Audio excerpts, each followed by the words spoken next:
Class 10th की political science पढ़ने में डिफिकल्ट लगती हैं, इसलिए आज हम इसके नोट्स कवर करते हैं जो आपकी बोर्ड्स यानी यूपीएससी के लिए इंपॉर्टेंट रहेंगे। इसका रिवीजन आप हमारे इंस्टाग्राम पेज स्टडीफाई से शॉर्ट्स में कर सकते हैं। So without cutting any further delay हम इस वीडियो को स्टार्ट करते हैं। NCERT political science class 10th के चैप्टर 3 का नेम है लोकतंत्र और विविधता। अब इस नेम के मीनिंग से ही चैप्टर की स्टार्टिंग करते हैं, जिससे आपको ये इजीली समझ में आ जाएगा कि इस चैप्टर में हम क्या पढ़ने जा रहे हैं। तो लोकतंत्र यानी एक ऐसा शासन होता है जिसमें जनता स्वयं अपना शासक चुनती है। Got it. लोकतंत्र यानी क्या हुआ, जिसमें मतलब कोई एक ऐसा शासन है जहां पर जनता स्वयं अपना शासक चुनती है, ऐसे शासन को लोकतंत्र कहते हैं। लोकतांत्रिक शासन अपने भारत में चलता है, यहाँ हम स्वयं अपना शासक चुनते हैं कि हमारा प्रधानमंत्री कौन बनेगा और हमारा जो भी हमारा एरिया है उसका मेन लीडर कौन बनेगा, मुख्यमंत्री जैसे जिसका। ठीक है, तो यहाँ पर है। अब नेक्स्ट वर्ड आता है विविधता। विविधता यानी होता है डिफरेंसेस, जो अंतर होते हैं वो। तो लोकतंत्र के साथ साथ अपने भारत में किस तरीके से विविधता हमें देखने मिलती है, संस्कृति के नाम पर, जाति के नाम पर, धर्म के नाम पर।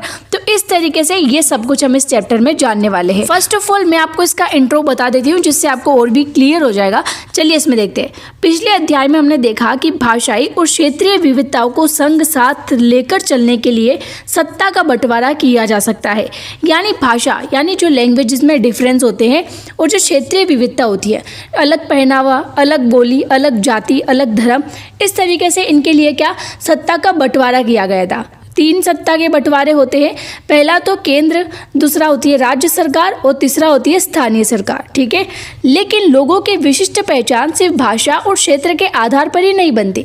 यानी सिर्फ आप देखेंगे कि जो लोग हैं उनके अंदर जो विविधता है यानी जो डिफरेंस है, वो सिर्फ उनकी पहचान यानी उनकी जो भाषा है, ठीक है, और उनके जो क्षेत्र है, जैसे तमिलनाडु को अगर आप देखोगे, जैसे केरला को आप देखोगे तो वहाँ पर अलग तरीके के वस्त्र पहने जाते हैं। आप राजस्थान में देखोगे तो वहाँ पर पगड़ी धोती पहनी जाती है। तो इस तरीके से, और जो लेडीज़ होती है वो ज़्यादा इस तरीके से जो पोशाक वगैरह पहनती है। तो इस तरीके से जो डिफरेंस रहते हैं वो हमें देखने मिलते हैं। तो अगर हम देखें कि ये जो डिफरेंस है वो सिर्फ भाषा और क्षेत्र के आधार पर नहीं है, तो और भी अलग पहचान के ऊपर आते हैं।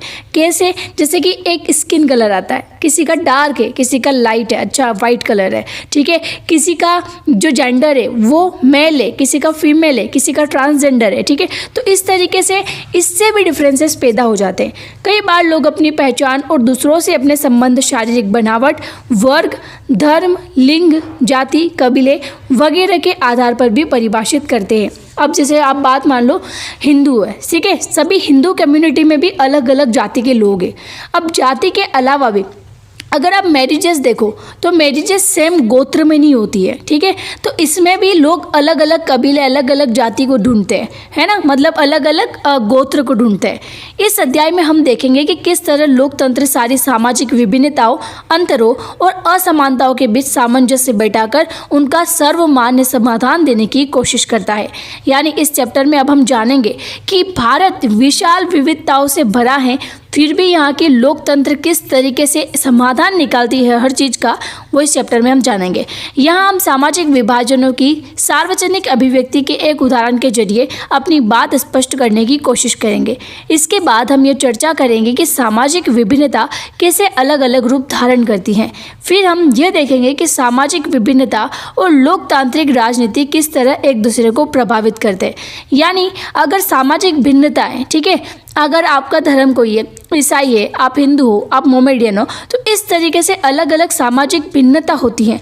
और उसके बाद में जो राजनीति होती है, लोग पॉलिटिक्स में किस तरीके से सामाजिक मुद्दों को उठाकर लड़वाते हैं। ठीक है, ये सब कुछ हम इस चैप्टर में जानेंगे और काफ़ी मस्त चैप्टर होने वाला है। तो चलिए, चैप्टर की स्टार्टिंग में दिया है स्टोरी ऑफ मैक्सिको ओलंपिक, यानी मैक्सिको ओलंपिक की कहानी। अब किस तरीके से इससे हम काफ़ी सारी चीज़ें जानेंगे, तो चलिए स्टार्ट करते हैं। इस पृष्ठ पर छपी तस्वीर अमेरिका में चले नागरिक आंदोलन की एक प्रमुख घटना से संबंधित है। यानी इस वाले पेज पर हम जो भी पढ़ेंगे वो नागरिक अधिकार आंदोलन। अब ये होता क्या है पहले मैं आपको बता देती हूँ। ये स्टोरी अमेरिका से रिलेटेड है, ठीक है, अमेरिका जो कंट्री है उससे। देखो कुछ भी रटना नहीं है, मैं सबको समझा देती हूँ। नागरिक अधिकार आंदोलन है क्या, तो नागरिक क्या होता है, जो व्यक्ति होते हैं वो। तो व्यक्तियों के अधिकार के लिए जो आंदोलन चलाया गया था उसे नागरिक अधिकार आंदोलन कहा गया। अब अब ये किन लोगों के द्वारा चलाया गया था और क्यों चलाया गया था ये भी मैं बताती हूँ। तो देखो, अमेरिका में जो एफ्रो अमेरिकी लोग हैं, एफ्रो अमेरिकी लोग उनको कहा जाता है जो अश्वेत है, मतलब जो काले लोग हैं, ठीक है, जिनकी स्किन कलर डार्क है। तो उन लोगों के द्वारा ये अधिकार के लिए, उनके अधिकारों के लिए ये आंदोलन चलाया गया था। क्यों? क्योंकि अमेरिका में जो गोरे लोग हैं, है ना, उनको वो बिल्कुल बुरे तरीके से ट्रीट करते थे इन लोगों को। जब वो कुर्सी पे बैठे होते थे तो काले लोग उनके सामने कुर्सी पे नहीं बैठ सकते थे। अगर उनकी कोई रेस्टोरेंट है, वो जहाँ पर खाना खाते हैं गोरे लोग, उस गोरे लोगों के बीच में काले लोगों की एंट्री नहीं हो सकती थी, यानी वो उस रेस्टोरेंट में जा ही नहीं सकते थे। ऐसे कई सारे डिफरेंसेस इनके साथ में होते थे, कई सारे इनको मतलब इतना तरीके से प्रताड़ित किया जाता था कि इससे वो बहुत परेशान होते थे। तो इसके चलते उन्होंने एक आंदोलन चलाया जिसका नाम था नागरिक अधिकार आंदोलन। समझ में आ गया? अब यहाँ पर एक स्टोरी से आपको समझाया गया है कि ये नागरिक अधिकार आंदोलन को लोगों ने कैसे दिखाया। देखो, यह 1968 में मैक्सिको सिटी में हुए ओलंपिक मुकाबलों की 200 मीटर दौड़ के पदक समारोह की एक तस्वीर है, जो मैक्सिको सिटी में एक ओलंपिक हुआ था। 200 मीटर रेस यानी जो दौड़ होती है वो, तो इसमें तीनों लोग जीते थे ये, ठीक है। तो जिसमें से दो पीछे के लोग आपको दिख रहे हैं, ये है अमेरिका के, और ये आगे का एक व्यक्ति है ऑस्ट्रेलिया का। Got it? तो दो अमेरिका के लोग हैं और ये दोनों ही क्या एफ्रो अमेरिकन लोग हैं। समझ में आया? यानी ये दोनों लोग काले हैं और आगे वाला लोग क्या है, ये गोरा ऑस्ट्रेलिया का है ना। तो ये दोनों लोग क्या करते हैं, देखो, अमेरिका का जब राष्ट्रगान बजता है, यानी इसमें ऐसा होता है जो ओलंपिक्स होते हैं उसमें जो फर्स्ट रैंक पाता है, यानी जो फर्स्ट रैंक पे जो आदमी आया है, अगर ये जिस भी कंट्री का होगा उसी देश का राष्ट्रगान चलाया जाता है। तो ये अमेरिका के हैं तो अमेरिका का राष्ट्रगान चलाया गया। तो जब अमेरिका का राष्ट्रगान चला तो इन्होंने क्या किया, इन दोनों लोगों ने अपना सर झुका लिया और अपनी मुट्ठी को तान लिया, है ना। यहाँ पर दिया है, सिर झुकाए तथा मुट्ठी ताने हुए जो खिलाड़ी खड़े हैं वे हैं अमेरिकी धावक टॉमी स्मिथ और जॉन कार्लोस। यानी यह जो एक है जॉन कार्लोस और एक है टॉमी स्मिथ, और दोनों कहाँ के, अमेरिका के। ये दोनों एफ्रो अमेरिकी लोग हैं। एफ्रो अमेरिकी लोग वही, यहाँ पर और मैं आपको बता देती हूँ, एफ्रो अमेरिकन अश्वेत अमेरिकी या अश्वेत शब्द उन अफ्रीकी लोगों के वंशजों के लिए प्रयुक्त होता है जिन्हें 17वीं सदी से लेकर 19वीं सदी की शुरुआत तक अमेरिका में गुलाम बनाकर लाया गया था। Got it? तो इन्होंने एक बीच वाले ने जो फर्स्ट रैंक आया, इसने स्वर्ण पदक जीता और सेकंड ने क्या, कांस्य पदक जीता। उन्होंने जूते नहीं पहने थे। अब उन्होंने क्या किया, जूते किस लिए नहीं पहने, उन्होंने इस जूते ना पहनने को ये दर्शाया कि जो अफ्रीकी लोग हैं, जो अमेरिकी लोग हैं, एफ्रो अमेरिकी, वो पूरी तरीके से गरीब है, उनके पास कुछ भी नहीं है। सिर्फ मोजे चढ़ा के उन्होंने ये पुरस्कार लेकर यह जताने की कोशिश की कि अमेरिकी अश्वेत लोग गरीब है। स्मिथ ने अपने गले में एक काला मफलर जैसा परिधान भी पहना जो अश्वेत लोगों के आत्मगौरव का प्रतीक है। कार्लोस ने मरे हुए अश्वेत लोगों की याद में, जो काले लोग मर गए थे उनकी याद में इन्होंने क्या किया, एक माला पहनी। इन प्रतीकों और तौर तरीकों से उन्होंने अमेरिका में होने वाले रंग भेद के प्रति अंतर्राष्ट्रीय बिरादरी का ध्यान खींचने की कोशिश की। अब वो ये क्यों कर रहे थे, इतने बड़े वो ओलंपिक में जीते हैं, अब क्या उनको ये चीज़ें करना शोभा देती है? नहीं। तो देखो, उनका उद्देश्य क्या था, ऐसा नहीं है कि जो हम सोचते हैं वो सही हो, जैसे हमको लग रहा है कि उन्होंने सही नहीं किया, पर उनकी तरफ से ये चीज़ एक बहुत बड़ी चीज़ थी। वो क्या कर रहे थे, वो ये बताना चाह रहे थे कि अमेरिका में लोग सिर्फ अश्वेत काले रंग के होने पर कितनी बड़ी बड़ी प्रॉब्लम फेस करते हैं। तो इन्होंने क्या किया, इसका ध्यान केंद्रित करने के लिए इन्होंने जब ये पोस्ट पाई, यानी जब ये ओलंपिक में जीते, तो इन्होंने वहाँ पर क्या किया, इस तरीके से खुद को प्रेजेंट किया कि हम जो एफ्रो अमेरिकी लोग हैं वो अभी तक गरीब है और हमारे साथ में सिर्फ रंग के कारण इतना भेदभाव होता है। Got it? तो यहाँ पर इन्होंने क्या किया, जो अंतर्राष्ट्रीय बिरादरी है, जो अंतर्राष्ट्रीय अलग अलग देशों के लोग हैं, उनका ध्यान इनकी तरफ खींचने की कोशिश की। काले दस्ताने और बंधी हुई मुट्टियाँ अश्वेत शक्ति का प्रतीक थी। रजत पदक जीतने वाले जो ऑस्ट्रेलिया के व्यक्ति हैं, इनका नाम है पीटर मार्मन। इन्होंने पुरस्कार समारोह में अपनी जर्सी पर मानव अधिकार का बिल्ला लगाकर इन दोनों अमेरिकी खिलाड़ियों के प्रति अपना समर्थन जताया। यानी ये भी पीछे नहीं रहे, इन्होंने क्या किया, जो ये ऑस्ट्रेलिया के थे, इन्होंने इन दोनों का समर्थन जताने के लिए, अपने दोस्त ये इनके दोस्त बन गई है, तो इन्होंने क्या किया कि दोनों का समर्थन जताने के लिए अपनी जो जर्सी थी उस पे मानव अधिकार का बिल्ला लगवाकर इन दोनों का समर्थन जताया। क्या कार्लोस और स्मिथ द्वारा, यानी इन दोनों के द्वारा जो भी इनके देश में आंतरिक मामले चल रहे थे, जो भी लड़ाइयाँ चल रही थी, क्या उसको अंतर्राष्ट्रीय मंच पर उठाना उचित था? क्या आपको क्या लगता है? क्या आप उनके काम को राजनीतिक मानोगे? क्या आपको ऐसा लगता है कि उन्होंने राजनीति के चलते ऐसा किया? या जो पीटर मार्मन थे, जो है ना, ये थे जो आगे वाले व्यक्ति जो ऑस्ट्रेलिया के, ये ना तो अमेरिकी थे ना अश्वेत यानी ना काले थे, तो फिर क्यों इस विरोध में शामिल हुए? क्यों उन्होंने इन दोनों का समर्थन जताया? क्या आप उनकी जगह होते तो ऐसा ही करते? अब आप बताओ, ये आपके पर्सनल आंसर होने चाहिए कि आप इसको लेकर क्या सोचते हैं। चलिए आगे, अब इसकी इनको सज़ा भी दी गई। क्या सज़ा इनको सुनाई जाती है? जो अंतर्राष्ट्रीय ओलंपिक संघ होता है, उन्होंने कार्लोस और स्मिथ द्वारा जो भी राजनीतिक बयान देने की इस युक्ति को, वो क्या करते हैं, दोषी पाते हैं इन दोनों को, और इन दोनों ने जो भी स्वर्ण पदक और रजत पदक जीता था वो दोनों पदक इनसे वापस ले लिए। देखो, उनके पदक वापस ले लिए गए, और जो नार्मन थे, जो इन दोनों का सपोर्ट कर रहे थे, उनको भी इसकी कीमत चुकानी पड़ी। इनको ओलंपिक में कहीं भी अब स्थान नहीं दिया गया, यानी ऑस्ट्रेलिया की टीम में अब इनको कहीं भी जगह नहीं दी गई। अब यहाँ पर है, इतना तो इस संघ ने किया, ओलंपिक संघ ने, पर जो जनता थी वो इन तीनों से काफ़ी ज़्यादा इम्प्रेस हुई, और पूरा जो अंतर्राष्ट्रीय मंच था वो, है ना, वहाँ पर अलग अलग देशों में इनकी काफ़ी ज़्यादा इन्होंने अपना ध्यान खींच लिया। यहाँ पर दिया है कि अमेरिका ने बढ़ते नागरिक अधिकार आंदोलन के प्रति दुनिया का ध्यान खींचने में सफलता पाई। यानी ये जो सोच रहे थे कि जो अंतर्राष्ट्रीय मंच पर अगर हम ऐसा करेंगे तो लोगों का ध्यान हमारी तरफ बढ़ेगा, हमारे तरफ ये आएगा कि हमारे देश की स्थिति ऐसी है, तो इसमें वो सफल भी रहे। हाल ही में सैन होज स्टेट यूनिवर्सिटी ने, जहाँ इन दोनों ने पढ़ाई की थी, किसने, जो ये दोनों थे ना, एक कार्लोस और एक स्मिथ, दोनों की इनकी एक मूर्तियाँ बनाई गई। यहाँ पर दिया गया है, इन दोनों का अभिनंदन किया और विश्वविद्यालय के भीतर उनकी मूर्ति लगवाई।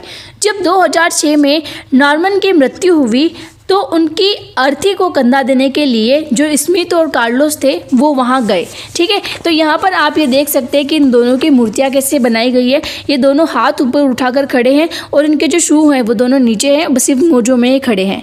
Got it? तो यहाँ पर आपको ये समझ में आ गया होगा कि एक तरीके से डिफरेंसेस को कैसे इन्होंने प्रेजेंट किया एक ओलंपिक में। तो मैक्सिको ओलंपिक की ये कहानी हमने जानी, और इसमें हमने देखा कि किस तरीके से काले लोगों, सिर्फ स्किन के नाम पे इनके साथ में कितना भेदभाव होता था। अब हमने सिर्फ पहले वाले चैप्टर में देखा कि सिर्फ लैंग्वेज और क्षेत्र के आधार पर अंतर थे, पर यहाँ पर कलर के नाम पर भी अंतर आ गया। और आप देखोगे हाइट के नाम पर भी अंतर आ जाता है, जिसका हाइट है छोटी है, जो मोटा है, तो इन लोगों को लोग अलग अलग नज़रिए से देखते हैं। तो डिफरेंस सिर्फ जाति, धर्म, इनके नाम पर नहीं आता, बहुत सारे डिफरेंस आते हैं, और ये अब इस चैप्टर में हम जानेंगे। अब यहाँ तक मैंने काफ़ी इजी लैंग्वेज में समझाने की कोशिश की, आई होप आपको समझ में आया होगा। आगे दिया है समानताएं, असमानताएं और विभाजन। तो चलिए आपको बताती हूँ। ऊपर दिए गए उदाहरण में खिलाड़ी सामाजिक बंटवारे और सामाजिक भेदभाव का अपना तरीके से विरोध कर रहे थे। यानी उन्होंने जो सामाजिक भेदभाव हो रहा था, सामाजिक यानी क्या होता है, समाज के अंदर जो भेदभाव होता है, सिर्फ कलर, हम एक भाषा बोलते हैं, ठीक है, आप हिंदी बोलते हो, मैं हिंदी बोलती हूँ, अब हिंदी बोलने वालों के बीच में भी डिफरेंस हो रहे हैं। कैसे? अगर आप गोरे हो, मैं काली हूँ, या आप काले हो या मैं गोरी हूँ, तो अपने दोनों के बीच में भी डिफरेंस हो गए। समझ में आ गया? यानी भाषा, क्षेत्र, इनके अलावा भी सामाजिक डिफरेंस भी आ जाते हैं। पर क्या ऐसा भेदभाव सिर्फ नस्ल या रंग के आधार पर ही होता है? क्या आपको ऐसा लगता है कि ये जो डिफरेंस है वो सिर्फ नस्ल और रंग के आधार पर ही होता है? पिछले अध्याय में हमने सामाजिक बंटवारे के कुछ अन्य स्वरूपों को भी देखा था। उदाहरण के लिए बेल्जियम और श्रीलंका में यह विभाजन क्षेत्रीय और सामाजिक दोनों स्तरों पर मौजूद था। यानी हमने क्या देखा, वहाँ पे अलग अलग जो भाषा थे वो भाषा बोलते थे लोग। बेल्जियम में अलग अलग इलाकों में रहने वाले लोग अलग अलग भाषाएं बोलते हैं। श्रीलंका में यह बंटवारा भाषा और क्षेत्र दोनों आधारों पर दिखाई देता है। इस प्रकार हर समाज में सामाजिक विविधता अलग अलग रूप में सामने आती है। Got it? नेक्स्ट पेज पर दिया है, देखो अब सामाजिक भेदभाव की उत्पत्ति कैसे होती है, तो चलिए जानते हैं। सामाजिक विभाजन अधिकांशतः जन्म पर आधारित होता है, यानी आप जब से पैदा होते हैं तो आपके सब कुछ फिक्स हो जाता है कि आप किस घर में पैदा हो रहे हैं, किस जाति में पैदा हो रहे हैं, साथ में आप कौन से धर्म में पैदा हो रहे हैं, है ना।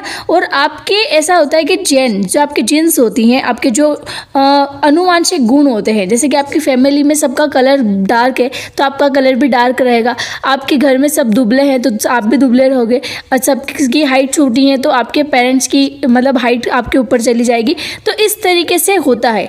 तो जो आपकी अधिकांशतः जन्म है उसके आधार पर आपका सामाजिक विभाजन आपके जन्म से ही हो जाता है। सामान्य तौर पर अपना समुदाय चुनना हमारे वश में नहीं होता, यानी आप किस समुदाय में पैदा हुए हो या आपके ऊपर कभी मतलब था ही नहीं कि आप किस समुदाय में पैदा होने जा रहे हो, ठीक है। बस आप पैदा हो जाते हो और उसके बाद में आपको उसी समुदाय में जीना पड़ता है।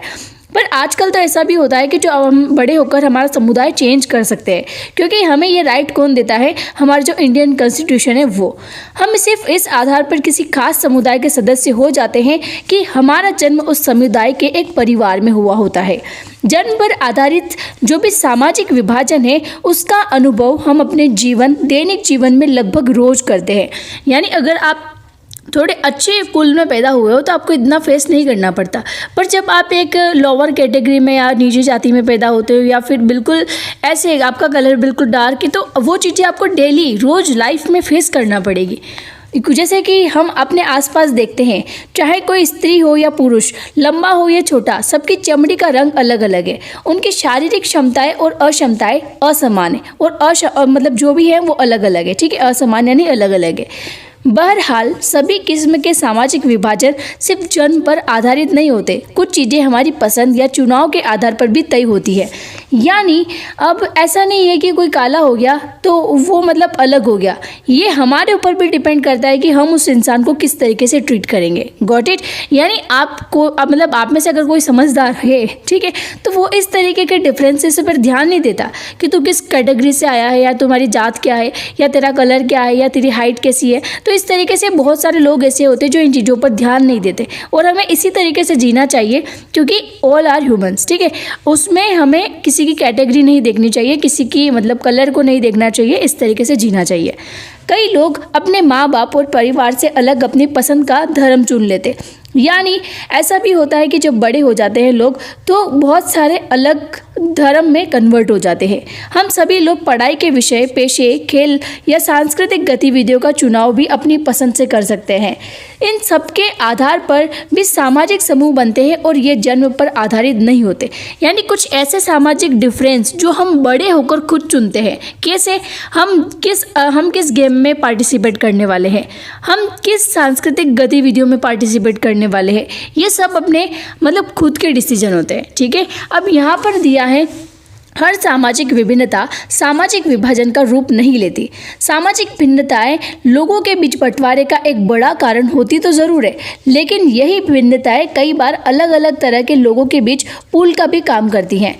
विभिन्न सामाजिक समूहों के लोग अपने समूहों की सीमाओं से परे भी समानताओं और असमानताओं का अनुभव करते हैं। जैसे उदाहरण दिया है उसमें कार्लोस और स्मिथ तो एक हिसाब से समान थे। यानी कैसे, यहाँ पर दिया है कि सामाजिक विभिन्नताएं लोगों के बीच बंटवारे का एक बड़ा कारण होती तो ज़रूर है, लेकिन यह विभिन्नताएं कई बार अलग अलग तरह के लोगों के बीच पुल का भी काम करती है। जैसे कि आप मान लो जो स्टोरी हमने मैक्सिको की आगे देखी, मैक्सिको सिटी की, उसमें क्या था, दोनों लोग अमेरिका के थे, एक व्यक्ति था ऑस्ट्रेलिया का, पर वो ऑस्ट्रेलिया वाला व्यक्ति उन दोनों के दुख को समझ पा रहा था, इसलिए वो उन दोनों की मतलब कंडीशन तो बिल्कुल अलग अलग थी उन तीनों की, पर वो जो ऑस्ट्रेलिया वाला लोग था वो इनको समझा, उनकी भावनाओं को समझा। तो इस तरीके से सिर्फ सामाजिक भेदभाव पर लोग पूरी तरीके से अलग नहीं हो जाते, कभी कभी वो सेम उस प्रॉब्लम को मतलब वो फील कर सकते हैं। तो उन्होंने ऑस्ट्रेलिया के व्यक्ति ने उन दोनों की प्रॉब्लम को फील किया और उनका समर्थन किया। तो यहाँ पर था जो उदाहरण पहले दिया है उसमें कार्लोस और स्मिथ तो एक हिसाब से समान थे, यानी दोनों अफ्रो अमेरिकी लोग थे, अश्वेत लोग थे, पर जो नॉर्मन था वो तो श्वेत था, पर फिर भी इन्होंने क्या किया, उसका साथ दिया। पर इन तीनों में एक समानता थी कि वे सभी नस्ल आधारित भेदभाव के खिलाफ थे। यानी सबके, उन तीनों के अंदर ये फीलिंग थी कि जो ये भेदभाव है ये नहीं होना चाहिए। Got it. तो इसके ऊपर ये डिफरेंस पैदा नहीं होता कि तुम काले हो या गोरे, तुम्हारे अंदर वो भावना है या नहीं। अगर तुम ये सोचते हो कि जो भी धर्म है उसके आधार पर हमें लड़ाई नहीं करनी चाहिए, भले आप मुस्लिम हो भले आप हिंदू हो, तो आप हिंदू मुस्लिम अलग धर्म के होते भी सेम थिंकिंग रखते हो तो वो कहीं ना कहीं समानता पैदा कर देती है। Got it. अक्सर ये देखा जाता है कि एक धर्म को मानने वाले लोग खुद को एक ही समुदाय का सदस्य नहीं मानते क्योंकि उनकी जाति या पंथ मतलब अलग होता है।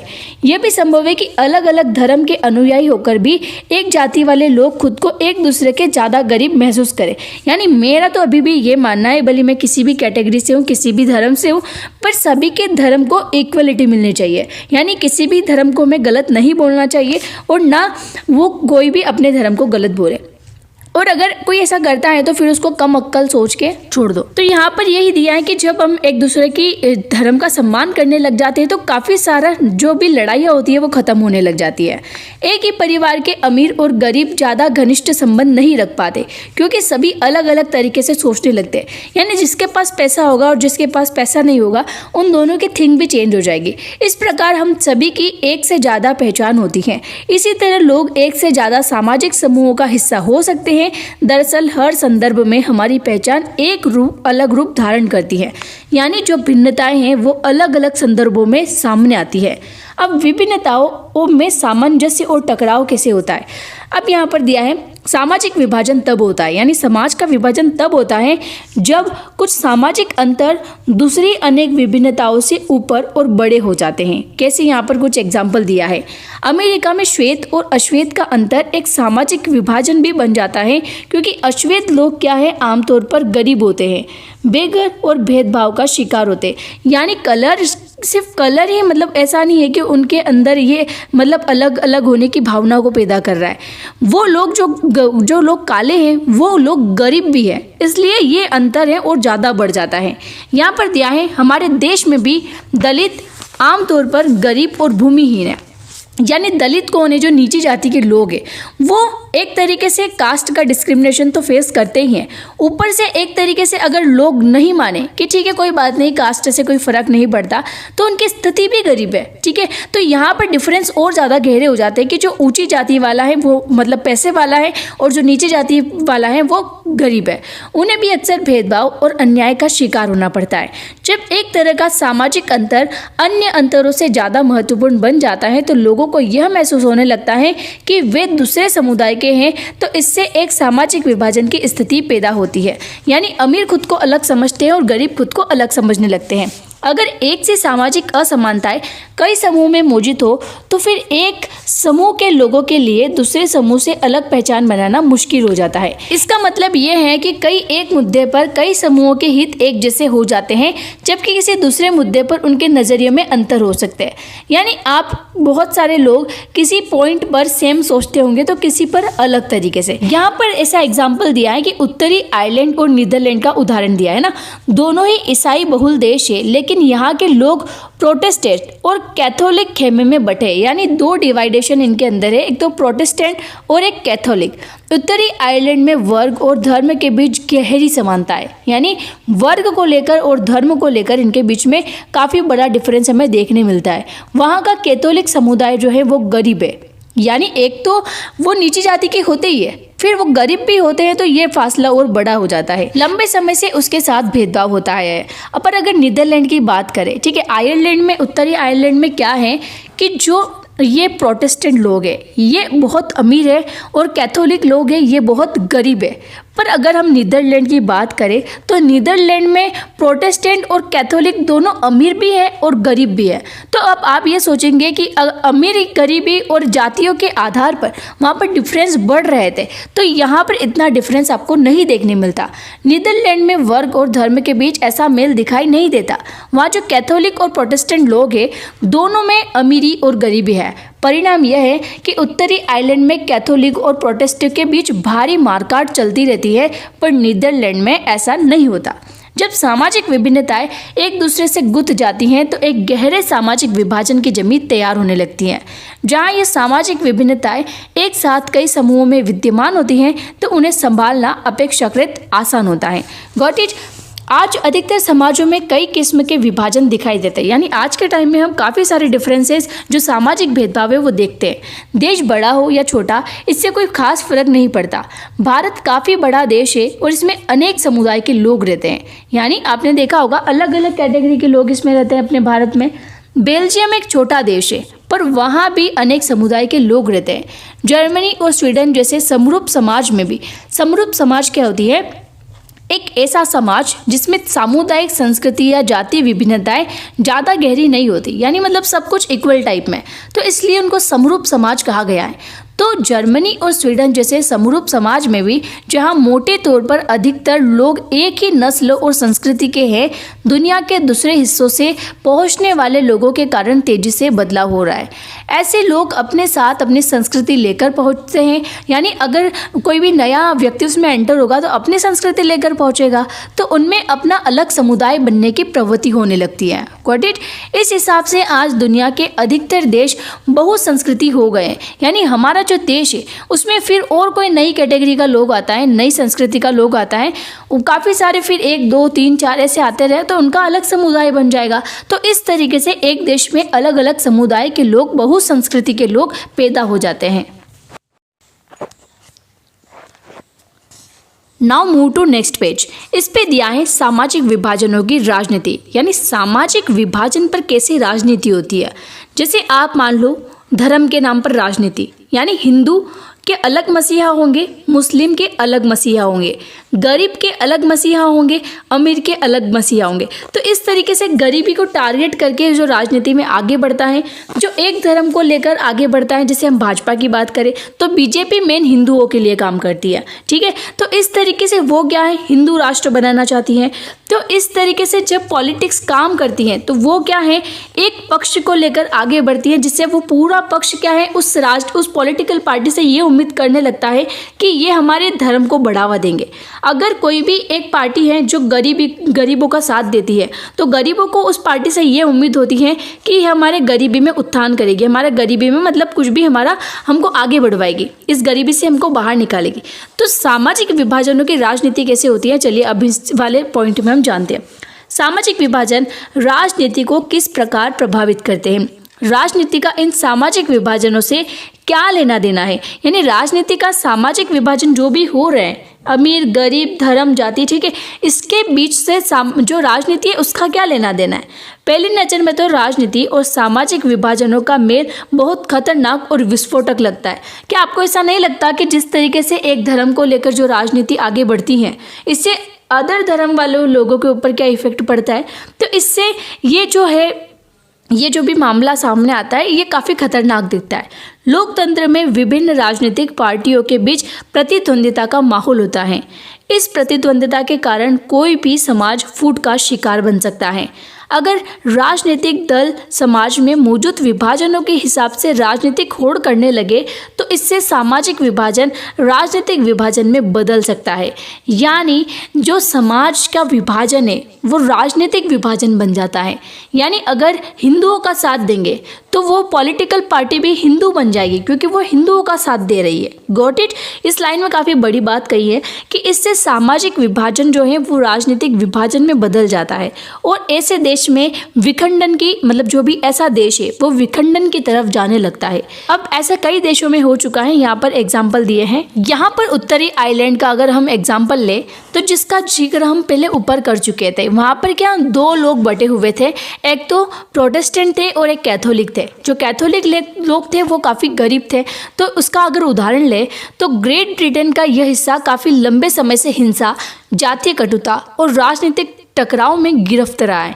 यहाँ की आबादी मुख्यतः ईसाई है, पर इस धर्म के 2 प्रमुख ग्रंथों में बुरी तरह बटी है। कौन से, एक तो अमीर और एक गरीब, है ना। 53% आबादी प्रोटेस्टेंट है जबकि 44% रोमन कैथोलिक है, यानी ईसाई सभी ईसाई है, ठीक है, सभी एक धर्म के, फिर भी इनमें असमानता है क्योंकि अमीर गरीब लोग हैं वो, और इससे काफ़ी बड़ा अंतर उनके बीच में होने लग जाता है और इस तरीके की स्थिति पैदा होती है कि वो मार काट करने लगते हैं। उनकी मांग है कि उत्तरी आयरलैंड को आयरलैंड गणराज्य के साथ मिलाया जाए जो कि मुख्यतः कैथोलिक बहुल है, और प्रोटेस्टेंट लोगों का प्रतिनिधित्व यूनियस्टिन पार्टियां करती हैं जो ग्रेट ब्रिटेन के साथ ही रहने के पक्ष में है क्योंकि ब्रिटेन मुख्यतः प्रोटेस्टेंट देश है। यूनियनिस्टों और नेशनलिस्टों के बीच चलने वाले हिंसक टकराव में ब्रिटेन की सुरक्षा बलों सहित सैकड़ों लोग और सेना के जवान मारे जा चुके हैं। गठित ये तो उनके देश का मामला है। अगर भारत का अगर आगे एग्जाम्पल आपको देखने मिलेगा तो उसमें आपको और अच्छे तरीके से क्लियर हो जाएगा।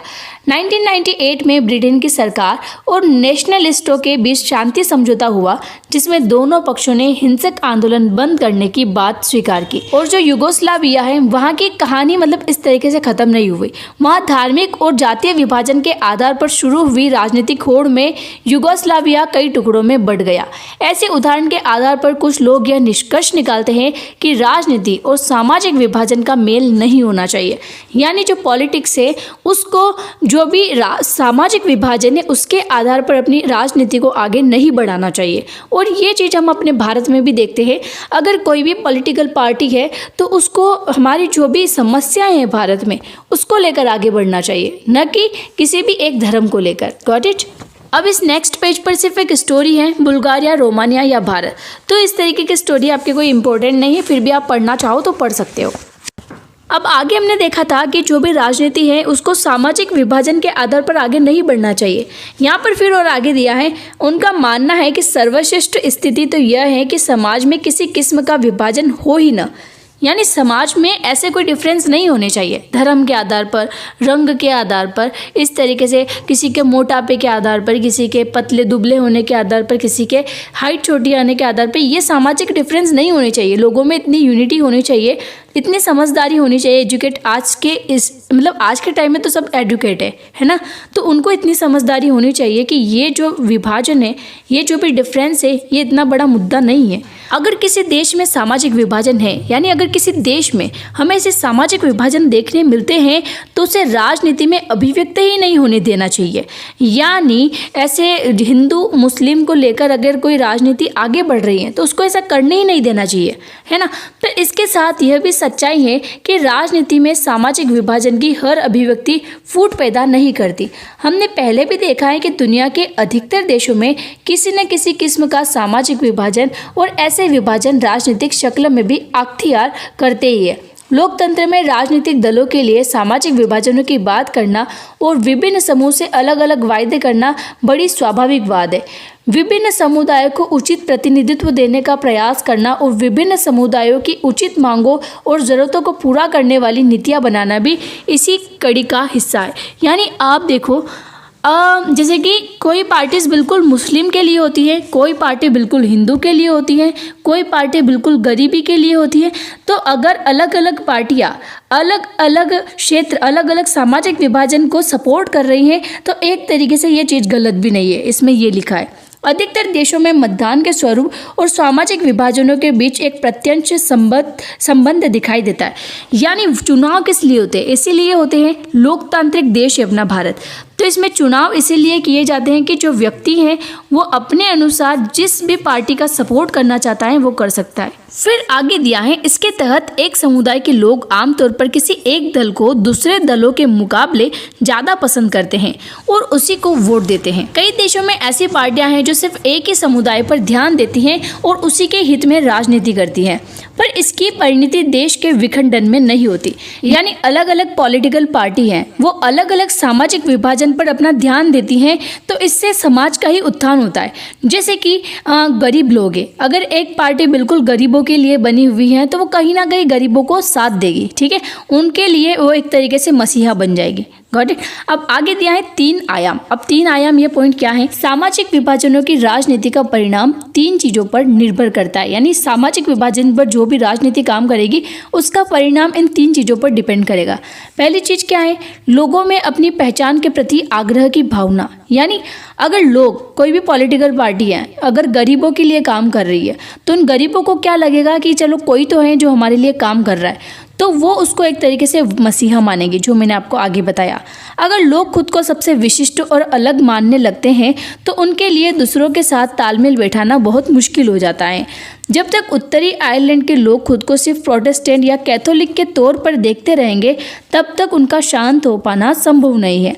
यानी अगर खुद को वो गरीब अमीर समझते जाएंगे तो उनका डिफरेंस और बढ़ेगा, पर अगर वो इस सोच को ही ख़त्म कर दे तो वो पूरा देश ही शांत हो जाएगा। अगर लोग बहुस्तरीय पहचान के प्रति सचेत और उन्हें राष्ट्रीय पहचान का हिस्सा या सहयोगी मानते हैं तब कोई समस्या नहीं होती। जैसे बेल्जियम के अधिकतर लोग खुद को बेल्जियाई ही मानते हैं, भले वे डच या जर्मन बोलते हो।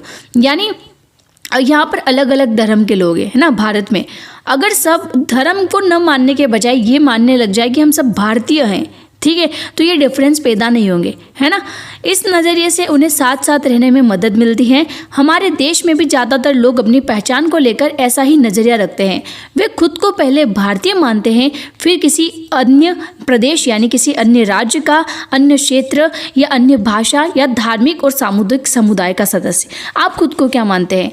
किसी अलग मतलब खुद का आपका कोई धर्म है या फिर आप खुद को भारतीय बोलते हैं? ये आपके ऊपर डिपेंड करता है ना। अब सेकंड महत्वपूर्ण चीज़ आती है, किसी समुदाय की मांगों को राजनीतिक दल कैसे उठा रही है। यानी जो भी समुदाय हैं, कोई गरीब समुदाय, उसकी मांग को राजनीतिक दल कैसे ऊपर लाता है, एक उसके ऊपर भी डिपेंड करता है। संविधान के दायरे में आने वाली और दूसरे समुदाय को नुकसान न पहुंचाने वाली मांगों को मान लेना आसान है। यानी ऐसी मांगों को भी मानना चाहिए जो दूसरों को नुकसान न पहुंचाए। श्रीलंका में केवल सिंहलियों के लिए मांग और तमिल समुदायों की पहचान और हितों के खिलाफ थे। यानी चैप्टर 1 में हमने देखा था कि श्रीलंका में 2 लैंग्वेज ज़्यादा चलती थी। कौन सी? एक तो तमिल और एक सिंहली। सिंहली लोग सबसे ज़्यादा थे, इसलिए पूरी जो भाषा थी, है ना, सिंहली लैंग्वेज, उसको सब लोगों के ऊपर थोप दिया। अगर यहाँ भारत में मैंने आगे वाले सेकंड चैप्टर में बताया था कि सबसे ज़्यादा हिंदी बोली जाती है, तो अगर हिंदी 40% लोग बोलते हैं अपने भारत में, अगर वो भाषा पूरे सभी क्षेत्रों पर थोप दी जाएगी तो तमिल वाले लोग क्या करेंगे? उनको हिंदी इतनी नहीं आती। असमिया के लोग क्या करेंगे? कॉमन लैंग्वेज हिंदी नहीं है, सबके क्षेत्रों में अलग अलग बोली जाती है, पर बस हिंदी को अपनी राजभाषा बनाया, बाकी सभी क्षेत्रों को ये अनुमति दी कि आप सभी अपनी भाषा इस्तेमाल कर सकते हैं, है ना। ऐसी 22 अनुसूचित भाषाएं अपने संविधान में मेंशन की गई है ना, ठीक है।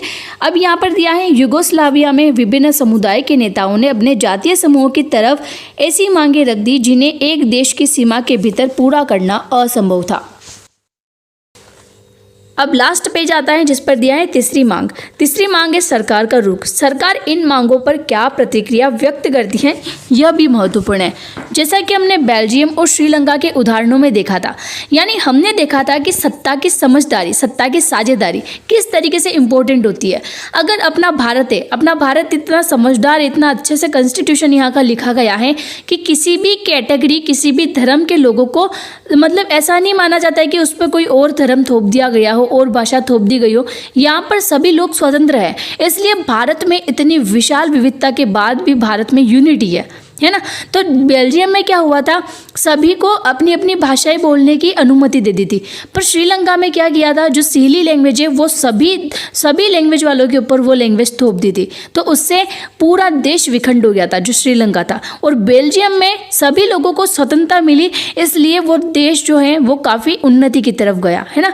अब यहाँ पर हम देखते हैं, जैसा कि हमने बेल्जियम और श्रीलंका के उदाहरणों में देखा, अगर शासन सत्ता में साझेदारी करने को तैयार हो जाता है, यानी समझदारी से जो भी डिसीजन लिए जाते हैं उसे सत्ता की साझेदारी कहते हैं, और अल्पसंख्यक समुदायों की उचित मांगों को पूरा करने का प्रयास ईमानदारी से किया जाए तो सामाजिक विभाजन मुल्क के लिए खतरा नहीं बनता। अगर शासन राष्ट्रीय एकता के नाम पर किसी ऐसी मांगों को दबाना शुरू कर देता है तो अक्सर क्या है, उल्टे और नुकसानदेह परिणाम निकलते हैं। ताकत के दम पर एकताएं बनाए रखने की कोशिश अक्सर विभाजन की ओर ले जाती है। इस तरह किसी देश में सामाजिक भिन्नताओं पर जोर देने की बात को हमेशा खतरा मानकर नहीं चलना चाहिए। लोकतंत्र में सामाजिक विभाजन की राजनीति अभिव्यक्ति एक सामान्य बात है और यह एक स्वस्थ राजनीति का लक्षण भी हो सकती है।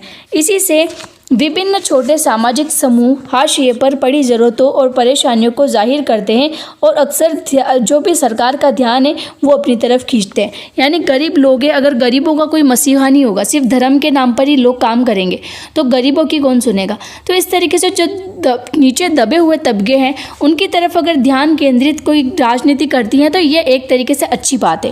राजनीति में विभिन्न तरह के सामाजिक विभाजनों की अभिव्यक्ति ऐसे विभाजनों के बीच संतुलन पैदा करने का काम भी करती है। इसके चलते कोई भी सामाजिक विभाजन एक हद से ज़्यादा उग्र नहीं हो पाता। इस स्थिति में लोकतंत्र मजबूत ही होता है। पर विभिन्नता के प्रति सकारात्मक नजरिया रखना और सभी चीज़ों को समाहित करने की इच्छा रखना इतना आसान मामला नहीं है। जो लोग खुद को वंचित, उपेक्षित और भेदभाव का शिकार मानते हैं उन्हें अन्याय से संघर्ष भी करना होता है। ऐसी लड़ाई अक्सर लोकतांत्रिक रास्ता ही अख्तियार करती है। यानी अगर अलग अलग डिफरेंसेज है सब में तो लोकतंत्र होना बहुत बड़ी बात है, क्योंकि लोकतंत्र के जरिए लोग अपना शासक चुन सकते हैं। लोग ये चुन सकते हैं कि उन्हें कौन सी पॉलिटिकल पार्टी में जाना है। यहाँ पर यही दिया है, लोग शांतिपूर्ण और संवैधानिक तरीके से, यानी जो भी हमारा कॉन्स्टिट्यूशन है उस तरीके से अपनी मांगों को उठाते हैं और चुनावों के माध्यम से यानी वोट देकर उसके लिए दबाव बनाते हैं, उसका समाधान पाने की कोशिश करने का प्रयास करते हैं। कई बार सामाजिक असमानताएं इतनी ज़्यादा गैर बराबरी और अन्याय वाली होती हैं कि उनको स्वीकार करना असंभव है। ऐसी गैर बराबरी और अन्याय के खिलाफ होने वाले संघर्ष कई बार हिंसा का भी रास्ता अपना लेते हैं और शासन के खिलाफ उठ खड़े होते हैं। इतिहास बताता है, अब इतिहास क्या कहता है कि ऐसी तमाम गड़बड़ियों की पहचान करने और विविधता को, यानी जो अलग अलग डिफरेंस है उसको समाहित करने के लिए जो लोकतंत्र है वो सबसे अच्छा तरीका है। लोकतंत्र सबसे बेस्ट है, क्योंकि यहाँ पर जो भी व्यक्ति हैं वो अपने हिसाब से वोट देता है और अपना शासक स्वयं चुनता है। तो इसी के साथ मैंने हर एक पॉइंट को कोशिश की कि आपको अच्छे से समझाऊं। तो कैसा लगा आपको चैप्टर कमेंट में ज़रूर बताना। अगर आप नोट्स इसके पढ़ना चाह रहे हैं तो मैं इसमें वापस रिपीट नहीं करूंगी, मैं आपको एक सजेशन दे देती हूँ। आप जाना मेरे इंस्टाग्राम पेज स्टडी 5 पर, जिसमें आपको ऐसा थंबनेल दिखेगा जिसमें लिखा है NCERT पॉलिटी चैप्टर 3 और क्लास में लिखी है क्लास 10th। तो आप क्लास 10th का चैप्टर 3 कवर करना चाहते हैं तो इस वीडियो को देख लो और उसके शॉर्ट रिविजन इस वाली वीडियो से कर लो, ठीक है। तो ऐसे ही अदर चैप्टर्स के, अदर क्लासेस के सभी के हमने कवर किए हैं नोट्स, तो आप बाकी रील्स को भी चेक कर सकते हो। तो कैसा लगा आपको चैप्टर कमेंट में ज़रूर बताना। नेक्स्ट वीडियो में हम नेक्स्ट चैप्टर को कवर करेंगे। बाकी आप इन नोट्स को लेना चाहते हैं तो इस टेलीग्राम यूजर नेम roxin4311 से कांटेक्ट करके ये सारे नोट्स ले सकते हैं, अगर आप PDF लेना चाहते हैं, है ना। तो आपको काफ़ी कम प्राइस में सारे नोट्स अवेलेबल करवा दिए जाएंगे। तो धन्यवाद, मिलते हैं स्टडी 5 में नई वीडियो के साथ। जय हिंद।